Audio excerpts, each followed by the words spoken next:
दिवसाढवळ्या बिबट्याने शिरकाव करत विसरवाडी परिसरात हाहाकार माजवलाय।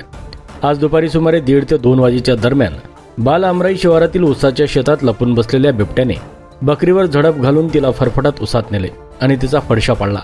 शेतकरी फिलिप अर्जुन गावित राहणार बालआमराई हे आपल्या बकऱ्या शेतात चारत असताना अचानक हा प्रकार घडला। त्यांच्या आणि इतर 2-3 स्थानिकांच्या जोरदार आरडाओरडीनंतर बिबट्याने तेथून पळ काढला, मात्र तेव्हापर्यंत बकरी मूर्तावस्थेत आढळली।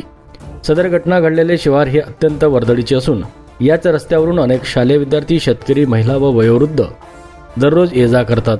या भागात अनेक आदिवासी पाडे देखील जोडलेले आहेत, त्यामुळे नागरिकांमध्ये प्रचंड भीतीचे वातावरण निर्माण झाले। निसर्गाच्या रक्षणाबरोबरच मानवी जीवनाचे रक्षण करणे हेही वन विभागाची जबाबदारी आहे, त्यामुळे बिबट्याला तातडीने जेरबंद करावे आणि बकरीच्या मालकाला नुकसान भरपाई मिळावी अशी जोरदार मागणी स्थानिक ग्रामस्थांकडून करण्यात येत आहे। आज बालआमराई शिवारात एक शेतकरी बकऱ्या चारायला निघाला।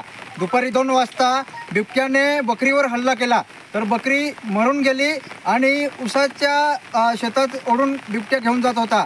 पण 3 जण आले आमच्या बालआमराई गावचे, माजी पोलीस पाटील, त्यांचा मुलगा आणि विष्णू सत्तरसिंग गावित हे शेतकरी आले आणि त्यांनी ती बकरी उचलून मग इकडे बांधावर ठेवली आणि वन विभागाने या गोष्टीकडे लक्ष दिलं पाहिजे।